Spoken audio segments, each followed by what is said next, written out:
My younger son called from the airport. Mom, something's wrong. Isabella is boarding my flight to Paris right now. I laughed, balancing the phone between my ear and shoulder as I rinsed the breakfast dishes. That's impossible, Ivan. She's upstairs taking a shower. I just heard the water running. Silence stretched across the line. Then his voice dropped to a whisper. I'm looking at her passport in my hands. She just walked past me wearing a burgundy blazer. I saw her face clearly.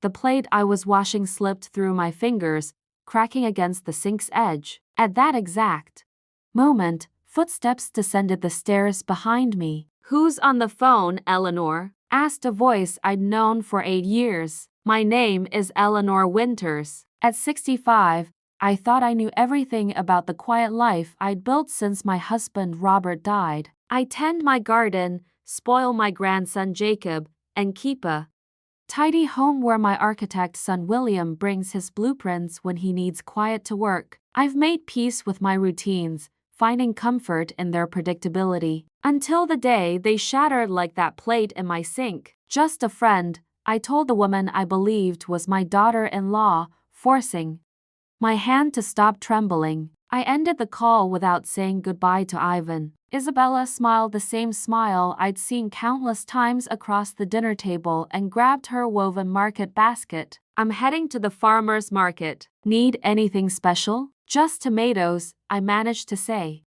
studying her face for what? Some sign that she wasn't who she appeared to be, some flicker of deception? But there was nothing, just Isabella with her dark hair still damp from the shower, wearing the white blouse she always wore for errands, humming as she closed the door behind her. I stood, frozen, my mind racing through every interaction we'd had recently. Small inconsistencies I dismissed came rushing back with new significance. Mondays, Isabella had comforted Jacob when he skinned his knee, singing him the Spanish lullaby she'd learned from her grandmother. Wednesdays, Isabella had snapped at him for the same offense, telling him to toughen up.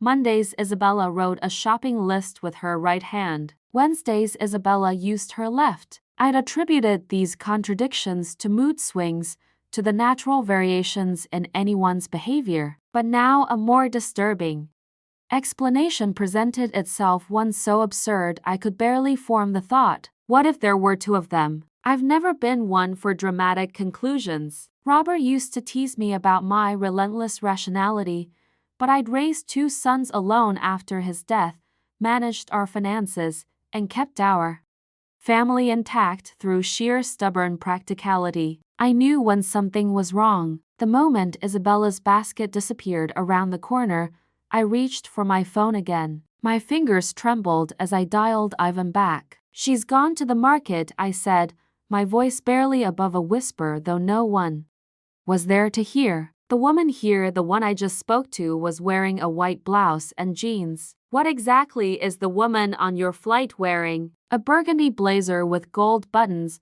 black tailored pants, expensive-looking heels, Ivan replied. Her hair is up in some kind of twist. She's in first class, sitting next to a man in a gray suit. They're familiar with each other, Mom. My throat tightened. And you're absolutely certain it's Isabella? I've known her for 8 years. I just confirmed it's her passport. It fell near the gate, and I picked it up thinking I'd return it. Mom, what's going on? How can she be in 2 places at once? What indeed? I closed my eyes, trying to organize my thoughts. Ivan, listen carefully. Don't approach her. Don't let her see you watching. When you land in Paris, follow her if you can. See where she goes, who she meets. Then call me after.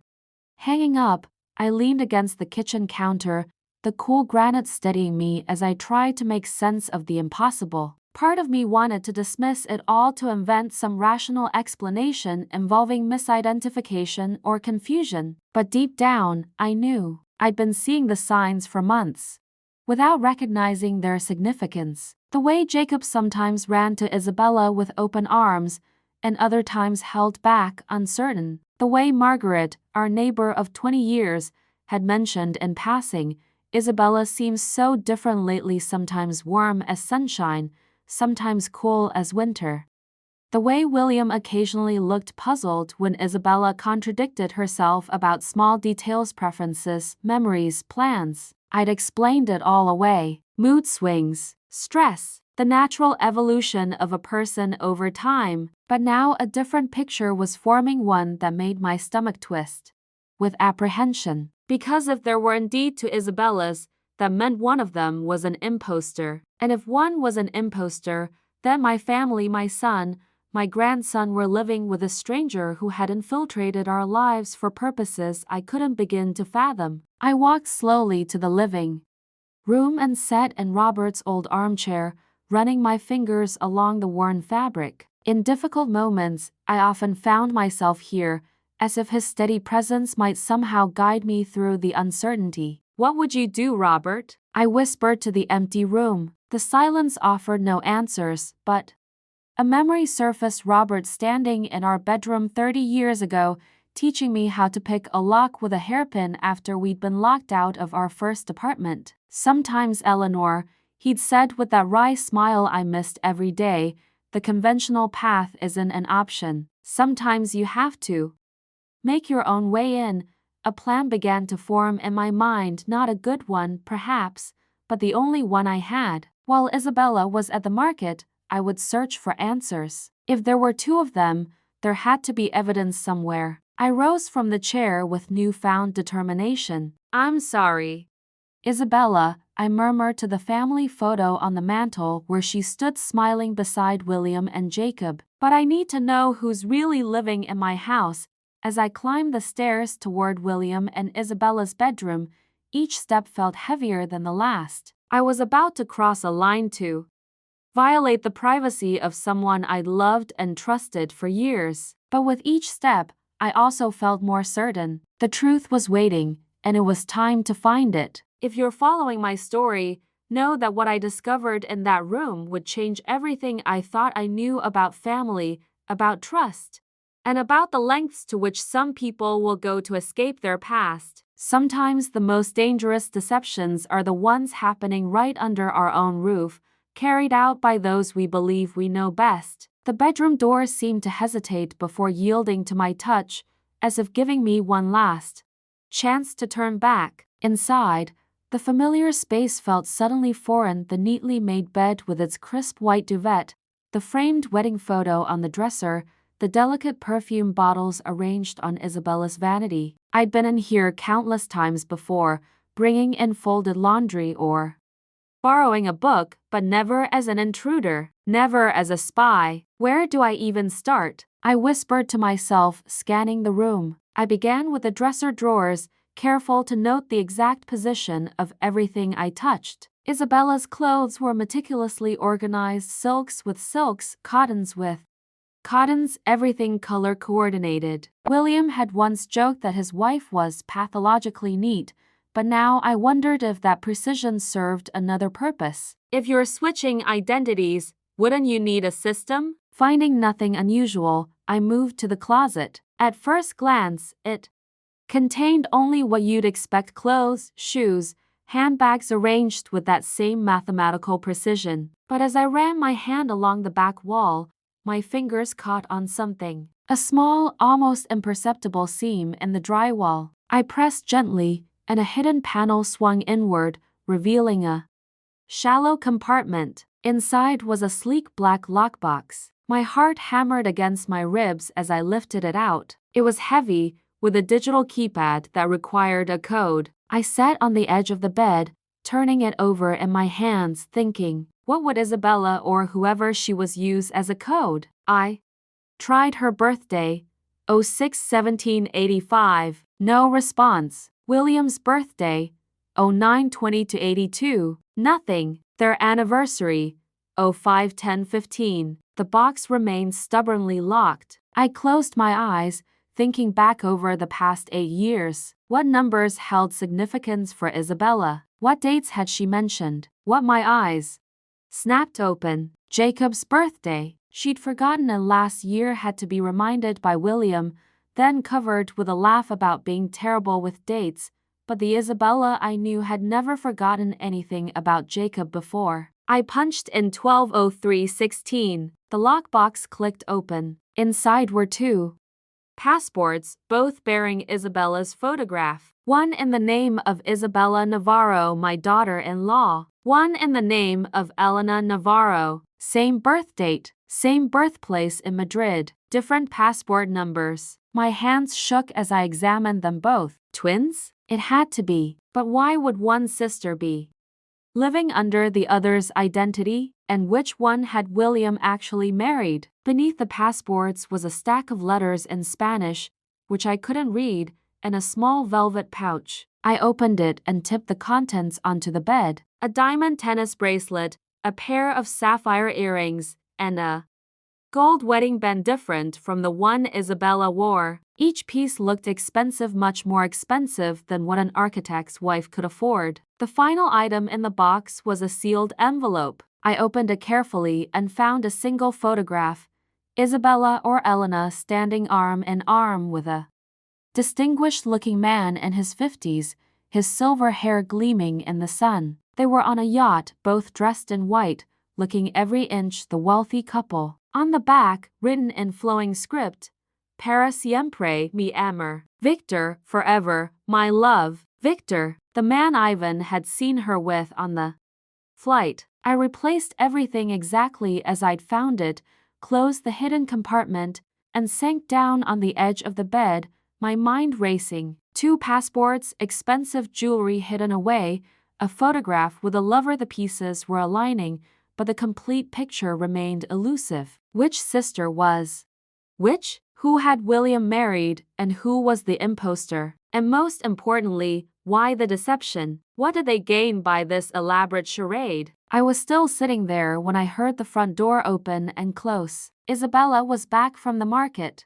I hurried out of the bedroom, my heart pounding so loudly I was sure she would hear it. She was in the kitchen, unpacking her basket: tomatoes, bell peppers, fresh bread. She looked up and smiled as I entered. Perfect timing. I was just about to make us some lunch. I studied her as she moved about the kitchen, trying to see her with new eyes. Was this Isabella or Elena? The woman chopping vegetables with practiced ease was using her right hand. The Isabella I'd known for 8 years was right-handed. But if they were twins, they could share that trait. Isabella, I said carefully, do you remember that Spanish lullaby you sing to Jacob sometimes? The one your grandmother taught you? Her knife paused mid-slice. Aurora mi neo, she said. Why do you ask? It's such a beautiful melody. I was hoping you might teach it to me someday. She smiled, but something flickered in her eyes. Uncertainty? Calculation? Of course, whenever you'd like. I nodded, keeping my expression neutral while my mind raced. The real Isabella had mentioned once that her grandmother died before she was born. She learned that lullaby from a neighbor who helped raise her. It was a small detail, one I'd almost forgotten, but now it blazed like a beacon. This woman in my kitchen was not Isabella. Over the next week, I became a detective in my own home. I observed Isabella carefully, noting every habit, every preference, every inconsistency. I began keeping a journal, documenting when she was present and which behaviors she exhibited. Some days she was warm and maternal, doting on Jacob, attentive to William, friendly with neighbors. Other days she was distant, irritable, spending hours on her phone texting in Spanish, snapping at Jacob for minor infractions. The warm Isabella used her right hand, the cold Isabella her left. They were switching places, I realized, taking turns living my son's life, sharing his bed, mothering his child. Ivan called from Paris 3 days later, his voice tight with tension. I followed her, Mom. She's staying at the Ritz with that man Victor Reyes. He's some kind of international art dealer. Very wealthy, very connected. They're not hiding their relationship. They're attending gallery openings, charity events, acting like a couple. She's introduced as Elena Navarro everywhere. Elena, I repeated, the name feeling strange on my tongue. Have you approached her? No, I've been careful. She hasn't seen me. But Mom, there's something else. I talked to a waiter at the hotel who recognizes her. He says she comes every month, stays for a week, always with Reyes, every month. I thought back over the past year, the pattern suddenly clear. Isabella, the real Isabella, was always more present in the latter half of each month. Elena took the first half. They were splitting time, splitting a life. What should I do, Mom? Ivan asked. Come home, I said. It's time to find out who exactly is living with your brother. After hanging up, I sat at my kitchen table, staring at the journal where I documented the deception. The enormity of it overwhelmed me. My son was married to a woman who was only present half the time. My grandson was being raised by an aunt he didn't know existed. And somewhere in the shadows lurked the reason for it all, a reason I was beginning to suspect had nothing to do with family and everything to do with money, power, and secrets. That night, I heard Isabella on the phone, speaking rapid Spanish, her voice low and intense. I couldn't understand the words, but the tone was unmistakable: anger, frustration, urgency. When she saw me in the doorway, she abruptly switched to English. Just send the documents, she said coolly. I'll handle it from here. She hung up and smiled at me, but the smile didn't reach her eyes. Just work, she explained. You know how it is, but Isabella didn't work. She was a stay-at-home mother, had been since Jacob was born. Of course, I said, smiling back just as falsely. Will you be going to bed soon? I thought I'd make French toast for breakfast, Jacob's favorite. Sounds wonderful, she replied, slipping her phone into her pocket. Good night, Eleanor. I waited until her footsteps faded upstairs before allowing my smile to drop. The woman upstairs was Elena Navarro, of that I was now certain. But why was she here, pretending to be her sister? Where was the real Isabella? And most disturbing of all, did my son know he was living with an imposter? The next morning, William left early for a client meeting. Elena, as I now thought of her, dropped Jacob at school, then announced she was going shopping. The moment she pulled out of the driveway, I was on the phone to Marge, my closest friend and a retired police detective. I need your help, I told her. And you're going? To think I've lost my mind. An hour later, Marge was sitting at my kitchen table, her gray eyebrows nearly disappearing into her hairline as I laid out the evidence: the two passports Ivan had seen, the jewelry, the photograph, the inconsistent behavior, the monthly pattern of absences. Jesus! Eleanor, she breathed when I finished. This is like something out of a movie. I know how it sounds, but I'm not imagining this, Marge. My daughter-in-law has a twin who's been impersonating her for years. Marge leaned back, her detective's mind visibly processing the information. Okay, let's think this through. If they're switching places, they both must be in on it. This isn't a case of identity theft, it's a deliberate arrangement. But why? I asked, the question that had been haunting me for days. What do they gain from it? Well, Elena gets to lives one with this Victor character, one with your son. Maybe she needs the respectability of marriage for some reason, tax purposes, visa issues, or maybe there's something more sinister. She tapped her fingers on the table. We need to find the real Isabella. Talk to her directly. I don't even know where to start. Looking, actually, Marge said, pulling out her phone. You might be surprised what you can find these days with the right tools. By that afternoon, we had an address, a modest apartment in a working-class neighborhood across town. The name on the buzzer read simply Navarro. As we sat in Marge's car outside the building, doubt began to creep in. What if I was wrong? What if this was all an elaborate misunderstanding? What if— stop second-guessing yourself, Marge said firmly, reading my expression. Trust your instincts, Eleanor. They've gotten you this far. We approached the building, and I pressed the buzzer with a trembling finger. No response. I pressed again. Finally, a cautious voice answered in Spanish-accented English. Who is it? Isabella, I said, my voice catching. It's Eleanor, William's mother. Silence. Then the buzzer sounded, unlocking the door. The woman who opened the apartment door had Isabella's face, Isabella's dark eyes, Isabella's slender build. but her expression wary, resigned, exhausted was one I'd never seen on my daughter-in-law's face before. "How did you find me?" she asked softly. "Are you Isabella?" I countered. "The real Isabella?" She hesitated, then stepped back, opening the door wider. "You'd better come in, Mrs. Winters. It's time you knew the truth." As I crossed the threshold, I felt as though I was stepping into another world, one where nothing was as it seemed, and where the foundations of my family were about to be shaken to their core. The apartment was small but neat, with modest furnishings and touches of color-potted plants, a hand-woven blanket, watercolor paintings that I recognized as Isabella's work. She'd always been talented, filling sketchbooks with delicate landscapes and portraits.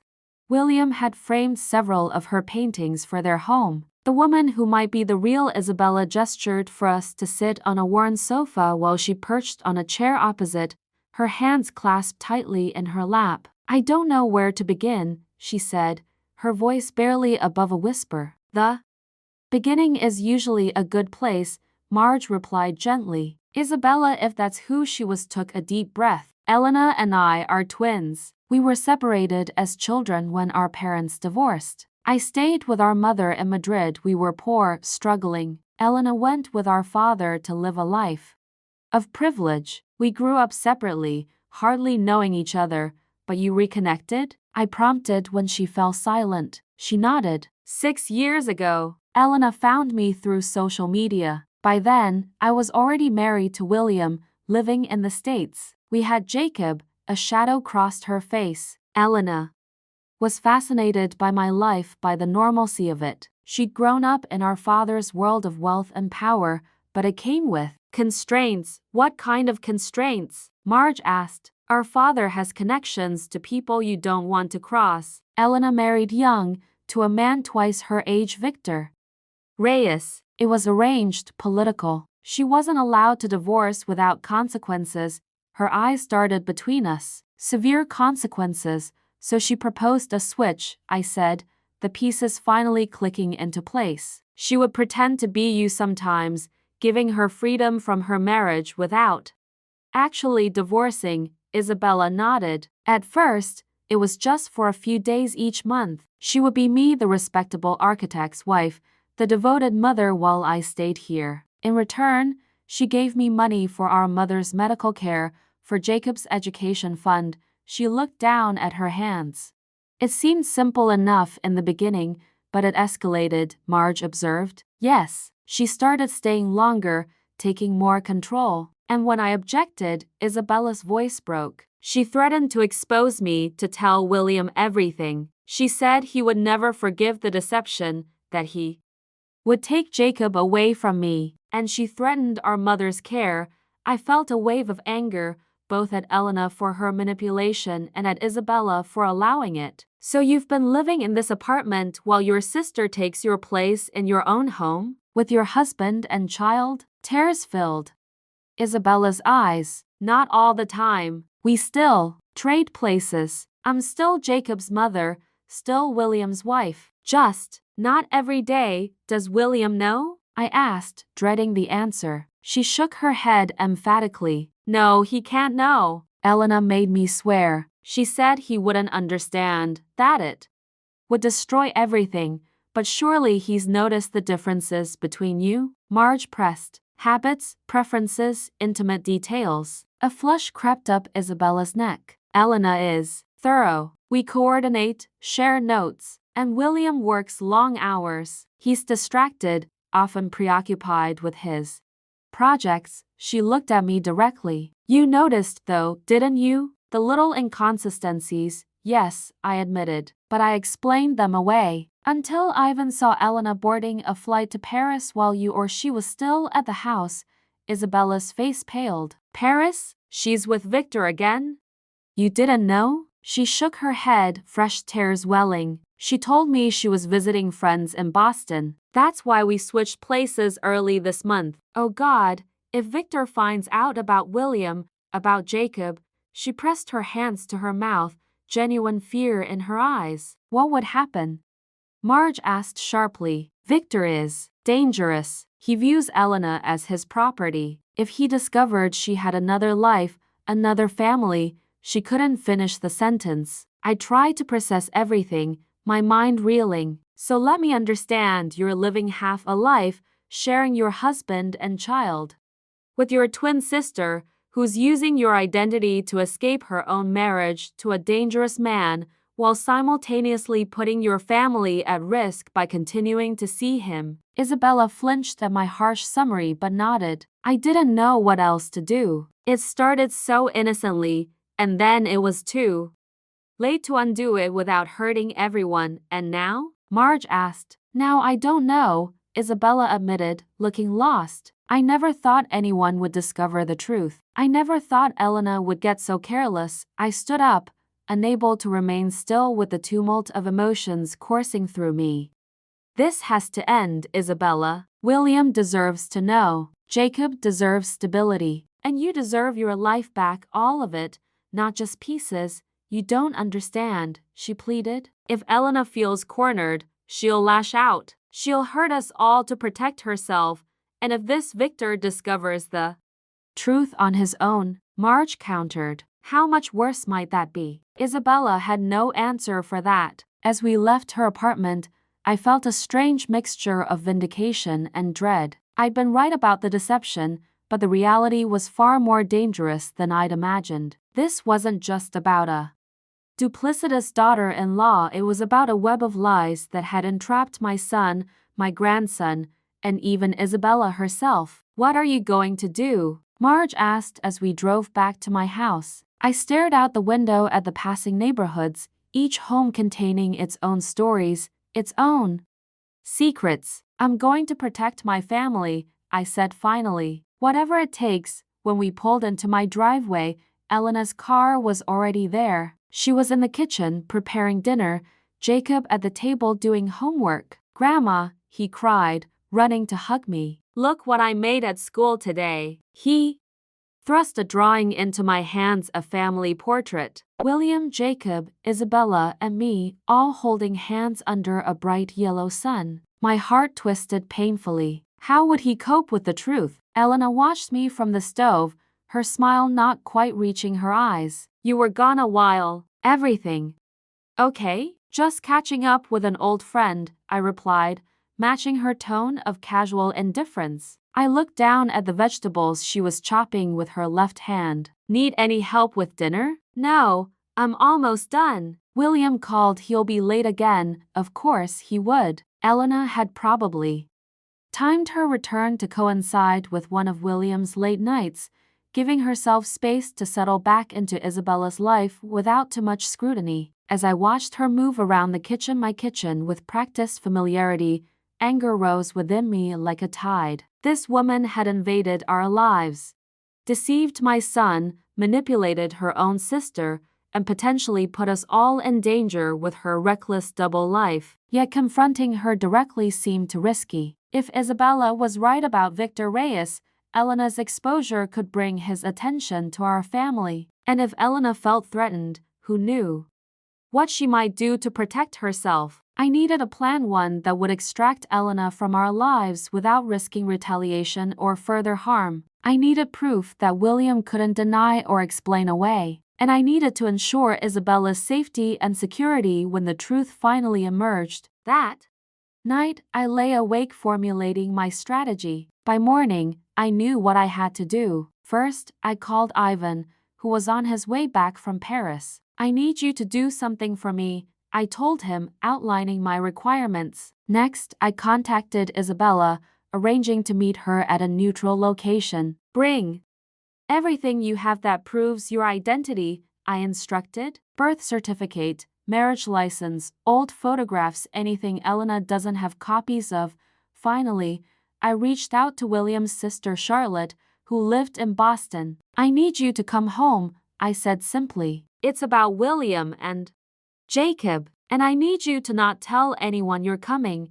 As I hung up the phone, a strange calm settled over me. For decades, I'd been the steady center of our family, the one who maintained peace, who smoothed over conflicts, who kept the wheels turning. Now I was about to detonate a bomb in the middle of everything we'd built. But some deceptions are too dangerous to allow, some lies cut too deep, and some truths, however painful, must be dragged into the light. Elena was at the kitchen table when I came downstairs, scrolling through her phone while sipping coffee. She looked up with a smile that didn't reach her eyes. "Morning, Eleanor. Sleep well?" "Like the dead," I lied, pouring myself a cup of coffee. "Any plans for today?" "Just the usual. Dropping Jacob at school, then some errands." She hesitated. "Actually, I was thinking of driving up to see my friend Melissa in the city. Would you mind picking up Jacob from school?" Melissa, another lie. There was no Melissa, at least not in Isabella's life. I'd never heard of her until Elena started playing this role. It was her standard excuse for disappearing for hours without explanation. "Of course," I said easily. "Take your time. I'm not going anywhere." Little did she know how true those words were. I wasn't going anywhere, and soon, neither would she. The pieces of my plan were falling into place, moving like chess pieces across a board toward an inevitable confrontation. The question was no longer if the truth would emerge, but how much damage it would cause when it did. As I watched Elena leave with Jacob, waving goodbye with a practiced maternal smile, I felt a surge of resolve. This woman had infiltrated our family, exploited our trust, and endangered those I loved most in the world. It was time to take back what she had stolen. The house fell silent after Elena left with Jacob. I moved purposefully through the rooms, transforming our home into the stage for the confrontation to come. Every detail mattered. Every piece of evidence needed to be irrefutable. First, I called William's office. "Winters Architecture, how can I help you?" His assistant answered. "Lucy, it's Eleanor. I need to speak with William. He's in a meeting, Mrs. Winters. Can I have him call you back?" "No," I said firmly. "This is a family emergency. Please interrupt him." A few moments later, William was on the line, concern evident in his voice. "Mom, what's wrong? Is it Jacob?" "Jacob is fine, but I need you to come home early today, around 4 o'clock. There's something important we need to discuss. Can it wait?" "I have clients." "No, William, it can't wait." I paused. "It's about Isabella." Silence stretched between us. Then cautiously, "Is she okay?" "She will be, but I need you home at 4. Please, son. Trust me." After he reluctantly agreed, I made my next call to Isabella. We'd arranged to meet at the public library, a neutral location where Elena was unlikely to spot her. Isabella was already waiting when I arrived, clutching a manila envelope to her chest like a shield. "Did you bring everything?" I asked. She nodded, showing me her original birth certificate, her passport, an older one she'd replaced years ago, childhood photographs with dates written on the backs, and her marriage certificate. "What about this?" I asked, pulling out a small recorder. "Are you willing to make a statement? To tell the whole truth, in your own words?" She hesitated. "What are you planning, Eleanor?" "An intervention," I said bluntly. "This afternoon. William will be there. Ivan is flying in. My friend Marge, the retired detective, will be there to keep things civil. And Elena? Will she be there too?" "Oh yes, Elena will definitely be there." Isabella paled. "She'll deny everything. She'll turn it around, make me look like the crazy one." "Not this time," I said, sliding the recorder toward her. "Not if we have undeniable proof." For a long moment, Isabella stared at the device. Then, with a deep breath, she pressed record and began to speak. "My name is Isabella Navarro Winters. I am the wife of William Winters and the mother of Jacob Winters. 6 years ago, my twin sister Elena found me." Her story poured out the initial reconnection, Elena's proposal, the gradual escalation of demands, the threats, the fear. She explained their system for trading places, the notes they exchanged about William's habits, the calendar they maintained to avoid overlaps. When she finished, I took her hands in mine. "Thank you for your courage. Now I need you to do one more thing, the hardest thing of all. What's that? I need you to go back to your apartment and wait. Let me handle this first confrontation with William. Let me show him the evidence, prepare him for the shock, but it's my life, she protested. I should be there, and you will be, but not at first. William needs to process the betrayal before he can begin to understand your part in it. Trust me, I know my son. Reluctantly, she agreed, handing over her envelope of evidence. What about Jacob? He shouldn't be there for this. Charlotte is picking him up from school. He'll stay with her tonight. As Isabella turned to leave, she paused. Eleanor? I'm so sorry for all of it. I never meant for things to go this far.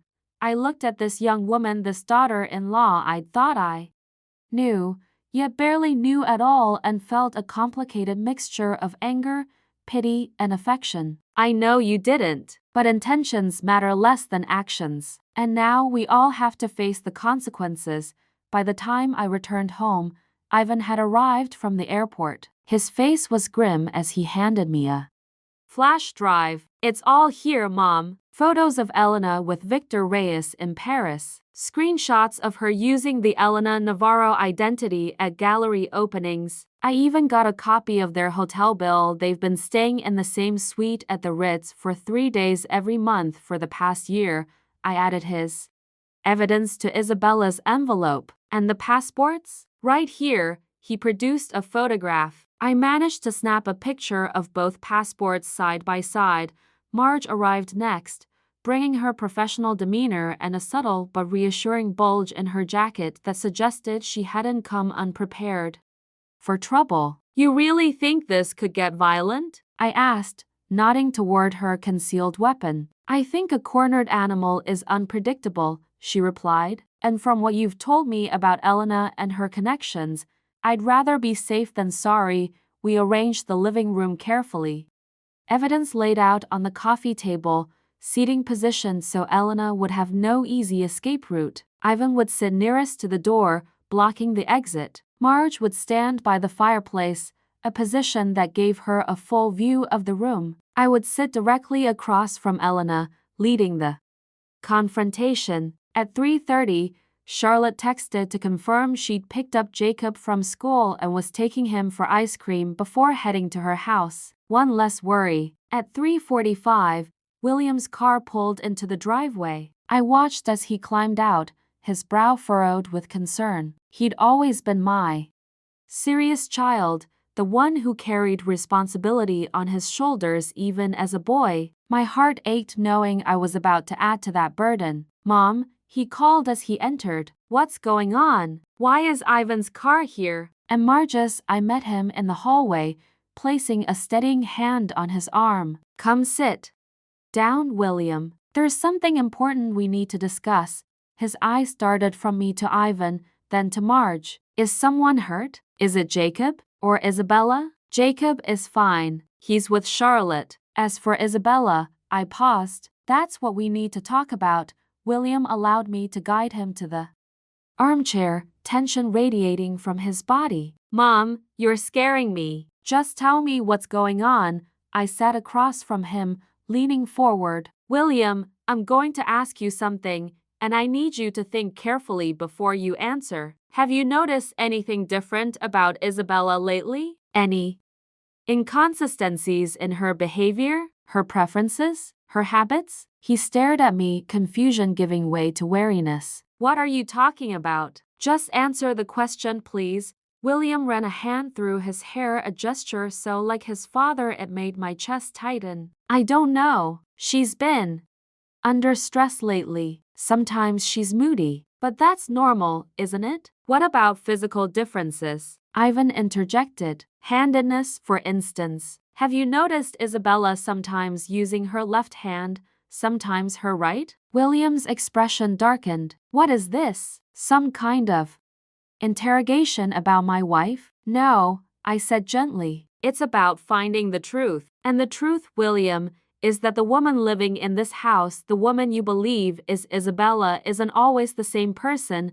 I reached for the envelope and began laying out the evidence one piece at a time. The passport photos, the images from Paris, the hotel receipts, Isabella's birth certificate and the recording of her confession. William's face went through a kaleidoscope of emotions: disbelief, anger, shock, betrayal. When I finally fell silent, he sat motionless, staring at the evidence. "This is impossible," he whispered. "I would know. I would know if my own wife, would you?" Ivan asked quietly. "You work 60-hour weeks. You're often distracted. And they're identical twins." "No," William shook his head violently. "No, I would know the difference. This is insane." Wordlessly, I press play on Isabella's recorded confession. Her voice filled the room, familiar yet somehow different, more vulnerable than the woman who had been in our kitchen that morning. "My name is Isabella Navarro Winters. I am the wife of William Winters and the mother of Jacob Winters. 6 years ago, my twin sister Elena found me." William's face strained of color as he listened. By the time the recording ended, he looked physically ill. "Where is she?" he asked, his voice hollow. "The real Isabella, at her apartment. She's waiting for me to call her." "And the other one, Elena?" She told me she was going to see a friend named Melissa in the city, but she should be back soon to pick up Jacob from school, except Charlotte has him. As if on cue, we heard a key in the front door. William stiffened, his hands gripping the arms of his chair. Ivan straightened, blocking the hallway. Marge subtly adjusted her position. Elena walked in, humming softly. She froze when she saw us all assembled in the living room, her eyes darting from face to face before settling on William. "What's going on?" she asked, her voice perfectly modulating concern and confusion. "Why is everyone here? Where's Jacob?" The resemblance to Isabella was uncanny, the same dark eyes, the same delicate features. But now I could see the subtle differences. Elena stood straighter, more confident. Her makeup was more precisely applied. Her clothes were more expensive, though carefully chosen to match Isabella's style. And she was using her left hand to clutch her purse. "Hello, Elena," I said calmly. "Or should I call you Mrs. Reyes? How was Paris last week? Victor well?" She didn't flinch, didn't blink, her composure remarkable. "I don't know what you're talking about. William, what's going on?" William stood slowly, his face ashen. "Stop. Just stop. We know everything. The switch, the deception. Your sister told us everything." For a heartbeat, she maintained her performance, her expression a perfect mask of bewildered innocence. Then, seeing the evidence spread across the coffee table, something shifted in her eyes, a coldness, a calculation that had never been part of Isabella's gaze. "So the little mouse finally squeaked," she said, her accent suddenly stronger, her voice taking on a harder edge. "I'm impressed. I didn't think she had the spine." The transformation was chilling, like watching a mask being peeled away to reveal a stranger beneath. William took an instinctive step back. "How could you do this?" he demanded. "How could you pretend to be my wife? Parent my child?" Elena's laugh was brittle. "Oh please, spare me the outrage. Half the time you didn't even notice I was there, so absorbed in your precious buildings. And when you did notice," she smiled coldly, "let's just say Isabella should thank me for keeping you satisfied." William flinched as if she'd slapped him. Ivan moved forward, but I raised a hand to stop him. This needed to play out. "Why?" I asked simply. "Why go to such lengths?" Elena turned her cold gaze to me. "My own life, the one where I'm the trophy wife of a man 3 decades my senior, where my father's political aspirations depend on my perfect behavior, where every move I make is watched, controlled." She shook her head. Isabella had freedom, anonymity, a life without consequences. I wanted that, even if only part-time. "And Victor?" Ivan pressed. "Does he know about your arrangement?" A flicker of genuine fear crossed Elena's face before she masked it. "Victor knows what I allow him to know." "And what would he do if he found out?" Marge asked. "About William, about Jacob?" Elena's smile vanished. "That's not your concern. It is if you've put this family in danger," Marge countered. "I've protected this family," Elena snapped. Do you think Isabella could have maintained this marriage on her own? She's weak, incapable of standing up for herself. I gave her backbone when she needed it. The tension in the room had become unbearable. Elena stood in the center, surrounded yet somehow maintaining an air of control, a predator cornered but still dangerous. William remained frozen, his face a mask of betrayal and disbelief. I want to speak to Isabella, he said suddenly. The real Isabella. Now, I nodded and reached for my phone. It was time to bring the twins face to face. No, Elena said sharply. This is between William and me. She has no place here. She has every place here. I countered. This is her home, her husband, her child. You are the intruder, Elena. A dangerous smile spread across Elena's face. Am I? Ask William who he preferred in bed. Ask Jacob who comforted him better when he cried. Ask yourselves who managed this household more efficiently. She turned to William. Tell them, William. Tell them how often you commented that I seemed more attentive on the days when it was actually me, not your precious Isabella. William's face flushed with a mixture of anger and humiliation. Stop it. Just stop. The truth hurts, doesn't it? Elena taunted. That's the problem with weak people, they can't face reality. Isabella is pathetic, a doormat who let me walk into her life and improve it. And you? She laughed. You never even noticed you were sleeping with two different women. The cruelty in her voice was calculated, designed to wound. But as I watched my son absorb the blow, something in his expression shifted from devastation to resolve. You're right, he said quietly. I didn't notice, and that's on me. I was distracted, preoccupied, taking my family for granted. But that doesn't justify what you did, what both of you did. He straightened his shoulders. I want you out of my house. Now, Elena's composure slipped for the first time. You're making a mistake. Do you think Isabella can handle this life? The social obligations, the client dinners, the school functions? She's weak, William. She always has been. She's stronger than you know, I interjected. Strong enough to come forward and tell the truth, despite your threats. Threats, Elena scoffed. I protected her. Protected all of you. If Victor knew about this arrangement, she trailed off, that flicker of fear returning to her eyes. If Victor knew. What? William pressed. What would he do, Elena? She didn't answer, but her silence spoke volumes. That's why you've been so careful, isn't it? Ivan said. Not just to maintain the deception, but to keep your world separate. Because Victor Reyes isn't just some wealthy art dealer, he's dangerous. You know nothing about him, Elena snapped. I know enough, Ivan replied. I know he has connections to people no one wants to cross. I know he views you as property, not a partner. And I know he wouldn't take kindly to discovering his wife has been playing house with an architect in the suburbs. Elena's hand moved toward her purse. Marge stepped forward immediately, her own hand near her concealed weapon. Don't, she warned quietly. For a tense moment, no one moved. Then Elena slowly raised her hands, a mocking smile on her face. Relax. I'm not armed. I was just reaching for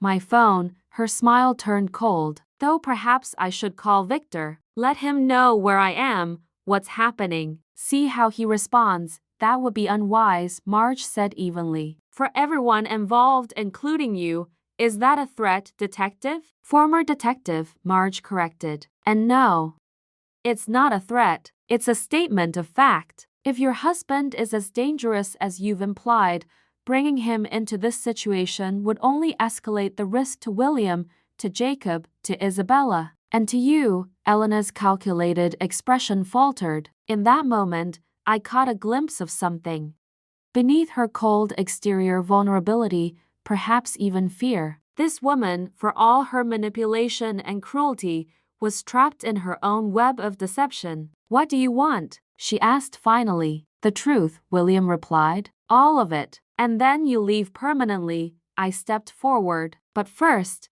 we need to hear from Isabella.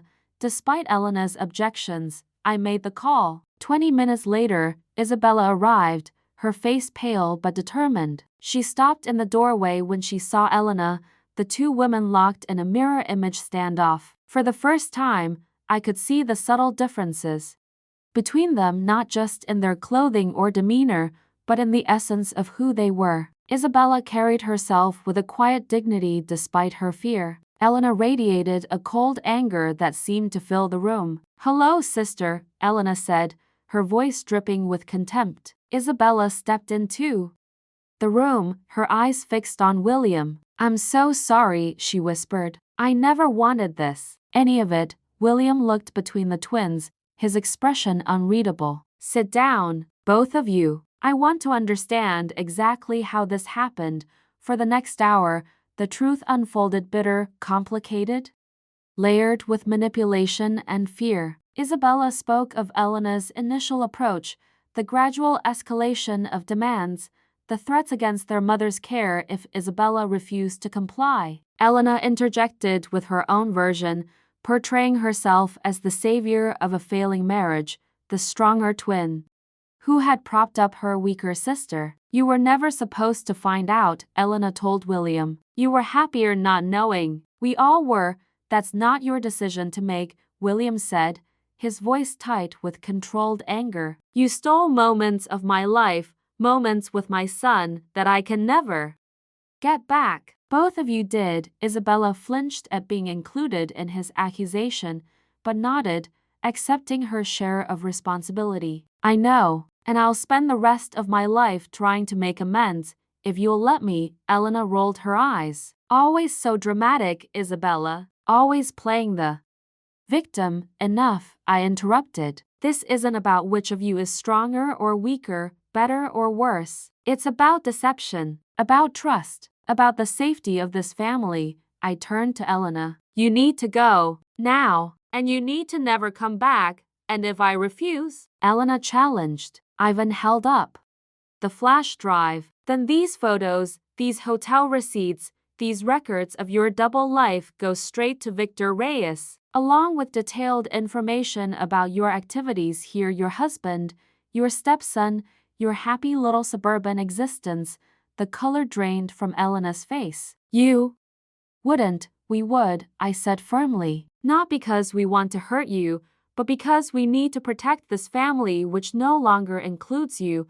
For a moment, I thought she might fight, might try to turn the situation to her advantage as she had clearly done so many times before. But as she looked around the room at Marge's unwavering vigilance, at Ivan's determined expression, at William's cold anger and Isabella's quiet resolve, something in her seemed to calculate the odds and find them wanting. "Fine," she said at last. "I'll go, but I want something in return. You're not in a position to negotiate," William replied. "I think I am." Elena's smile was dangerous. "Unless you want your son to know his mother has been living a lie for years. Unless you want your clients to discover that the woman they've been socializing with at your firm's events isn't always the same person. Unless you want this whole sordid story to become public knowledge."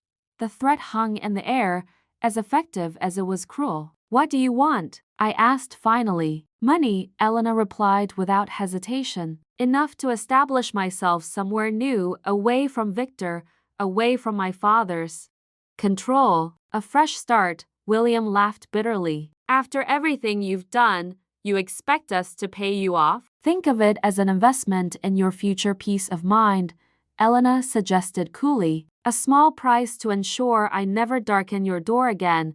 I looked at my son, at the pain etched into his face, and made a decision. "How much?" Elena named a figure that made William inhale sharply. I nodded. "Half now, half when we're certain you've left the country and established yourself elsewhere, with regular proof of life to ensure you're keeping your end of the bargain." "Mom, you can't." "Seriously," William began. "I can," I interrupted, "and I will. Not for her sake, but for yours, for Jacob's, for all our peace of mind." The negotiations were quick, clinical, devoid of emotion. Within an hour, arrangements had been made, documents drawn up by Greg via video call, and a timeline established, Elena would leave immediately, taking nothing but her personal belongings. She would never contact William, Jacob, or any member of our family again. In exchange, she would receive enough money to start over somewhere far away. As Elena gathered her things under Marge's watchful eye, Isabella and William sat in painful silence at opposite ends of the living room. The air between them was thick with unsaid words, with betrayal and regret. "Will you ever forgive me?" Isabella asked finally, her voice barely audible. William didn't answer, couldn't answer, perhaps. The wound was too fresh, the betrayal too profound. When Elena returned with a small suitcase, she paused in the doorway, looking at her sister. For a brief moment, something passed between the twins, a silent communication I couldn't interpret. "You've always been the lucky one," Elena said softly. "Even when you thought you weren't." Then she was gone, leaving behind the wreckage of a family struggling to make sense of their new reality. The hours that followed were a blur of painful conversations, of tears and recriminations, of questions with no satisfying answers. William oscillated between anger and grief, Isabella between remorse and desperate hope. I moved between them, trying to provide whatever comfort I could, knowing some wounds take more than words to heal. By nightfall, William had decided he couldn't stay in the house, not yet. He would go to a hotel, take time to process everything.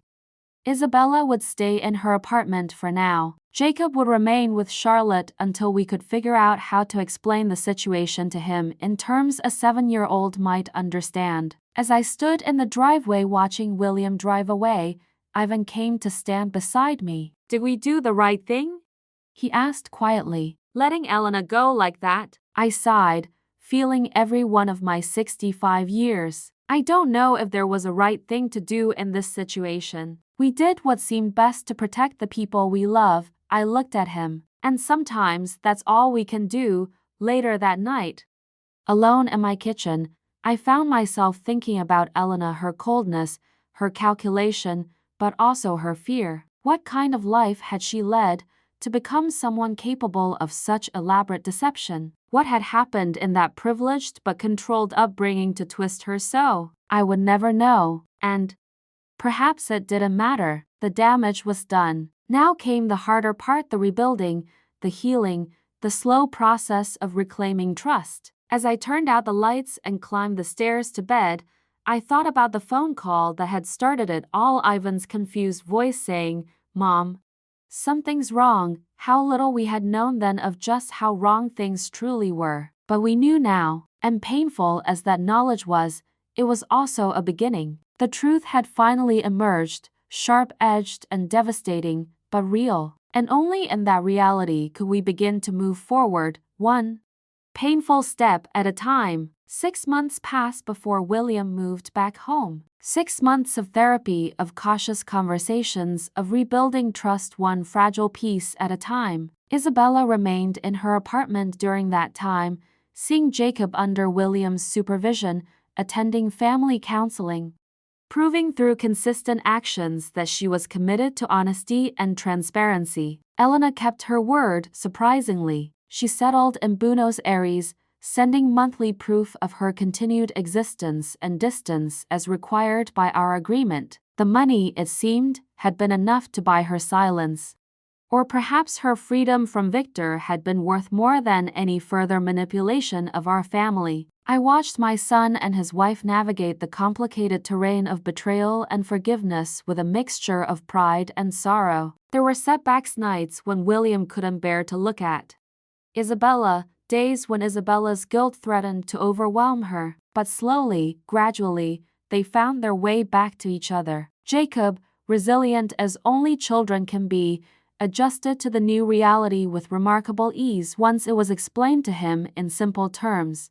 "Mommy has a twin sister who sometimes pretended to be mommy. That wasn't okay, and she won't be coming back." He asked questions, of course, but accepted the answers with the practicality of childhood. "As long as you're the real mommy now," he told Isabella, "that's all that matters. If only adult hearts could heal so simply." For my part, I found myself changed by the experience in ways I hadn't anticipated. I'd always prided myself on my observational skills, on knowing my family intimately. Elena's deception had shaken that confidence to its core. How had I not seen what was happening under my own roof? How had I explained away the inconsistencies, the subtle shifts in behavior that should have alerted me? You saw what you expected to see, Marge told me during one of our regular coffee meetings. We all do, it's human nature, but I should have known, I insisted. A mother should know,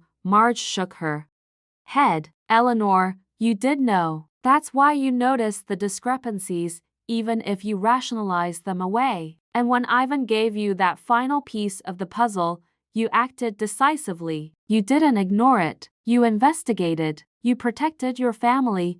Perhaps she was right. Still, I found myself more watchful now, more attuned to the subtle currents of emotion and behavior around me, not from paranoia, but from a deeper understanding of how easily the truth can be obscured, even by those we think we know best. 1 year to the day after the confrontation, William and Isabella renewed their vows in a small, private ceremony in our backyard. It was Isabella's idea, a way to reclaim their marriage, to publicly affirm their commitment to honesty and fidelity. I promised to be fully present, fully myself, in all the days to come, Isabella vowed, her voice steady as she looked into William's eyes. No more secrets, no more divided loyalties. Just one woman, one wife, one mother, the real Isabella. For better or worse, William's answering vows were equally heartfelt. I promise to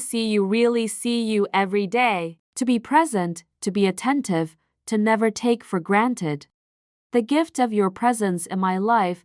As I watched them speak these new promises to each other, I thought about the nature of identity, how we present different facets of ourselves to different people, how we sometimes lose sight of who we truly are beneath the roles we play. Elena had exploited that human tendency for her own purposes, creating a deception so profound it had nearly destroyed my family. But in the wreckage of that deception, something valuable had emerged, a renewed commitment to authenticity, to presence, to seeing and being seen without masks or pretense. Later that evening, as the small gathering of friends and family celebrated around us, Isabella found me sitting alone on the porch swing. Thank you, she said simply, sitting beside me. For what? For finding me, for bringing me home, for believing I was worth saving, even after what I'd done. She looked out at the yard, where William was pushing Jacob on the tire swing,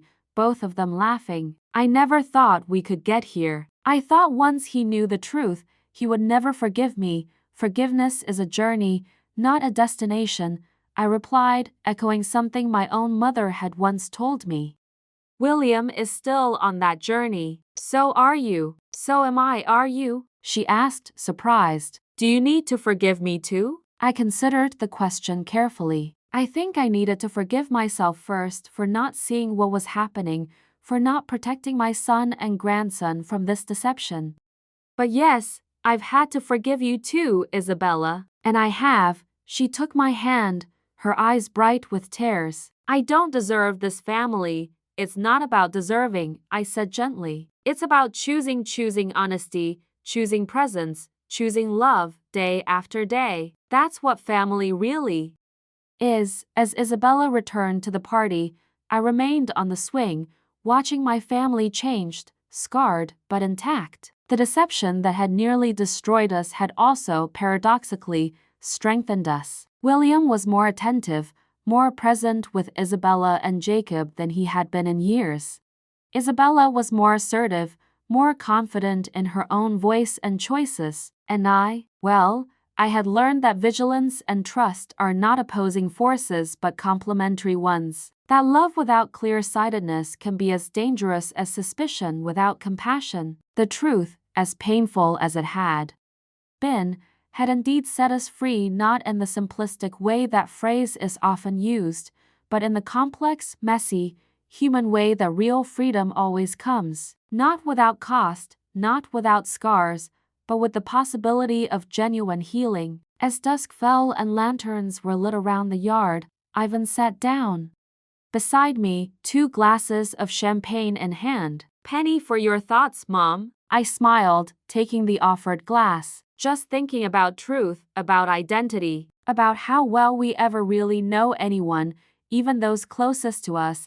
That sounds rather philosophical for a celebration," he teased. "Maybe," I acknowledged, "but I've earned the right to be philosophical, don't you think? At my age, after everything we've been through." Ivan's expression sobered. "You have indeed." He raised his glass. "To the woman who held this family together when it was falling apart. To my remarkable mother," I clinked my glass against his, embarrassed but pleased. "And to you, my observant son." "If you hadn't noticed Elena that day at the airport, I often think about that," Ivan admitted. "About the coincidence of it all. What if I hadn't been on that particular flight? What if I hadn't seen her? What if I hadn't called you immediately?" "Life is full of such turning points," I said. "Moments where everything changes, often without our realizing it until much later."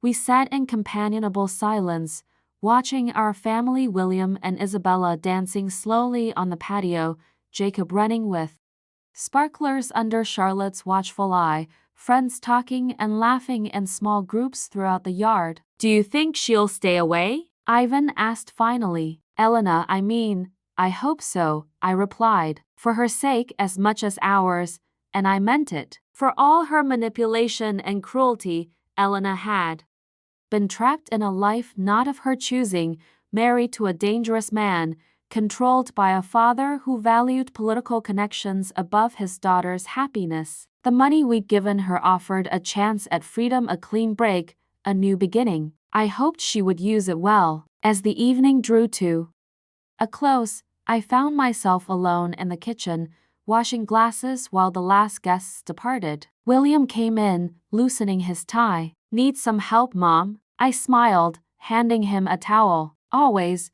We worked in comfortable silence for a few minutes, falling into the familiar rhythm we'd established years ago when it was just the 2 of us after Robert died. "Are you happy, William?" I asked suddenly. He considered the question with the thoughtfulness that had always characterized him. "Not always," he admitted. "There are still moments when the betrayal feels fresh, when I look at Isabella and wonder if I'm seeing all of her, if there are still secrets I don't know." He set down the glass he was drying. "But then there are days like today, when I see how far we've come, how hard she's working to rebuild what was broken. And yes, in those moments, I am happy. That's all any of us can ask for," I said. "Moments of happiness, accumulating over time into a life worth living." William smiled, so like his father it made my heart ache. "When did you get so wise, Mom?" "Around the time my hair turned gray," I quipped. "It's a package deal." Later that night, as I prepared for bed, I caught sight of myself in the mirror, older than I sometimes remembered being, the lines around my eyes deeper, the silver in my hair more pronounced. But my gaze was clear, direct, unafraid. I thought about the woman I had been a year ago, confident in her knowledge of her family, secure in the predictability of her life. That woman was gone, replaced by someone more vigilant but also more resilient. Someone who understood that love without truth is merely comfort, and truth without love is merely fact. It is the interweaving of the two that creates wisdom. As I turned out the light, I silently thanked Ivan once more for that phone call that had changed everything. "Mom, something's wrong. Isabella is boarding my flight to Paris right now." A simple observation that had pulled at the thread of an elaborate deception, unraveling the fabric of lies that had surrounded us. The truth had been painful, yes, devastating in many ways, but as I drifted toward sleep, I knew with absolute certainty that I would choose painful truth over comfortable deception every time, because only in truth can we find our way back to each other, back to ourselves, back to the authentic connection that makes family not just a word, but a reality worth fighting for. If my story has touched your heart, remember this: The people closest to us may wear masks we cannot see, may hide parts of themselves even from those who love them most, but with vigilance tempered by compassion, with clear sight, guided by love, we can create relationships built on the bedrock of truth rather than the shifting sands of deception. And that, perhaps, is the greatest wisdom of all.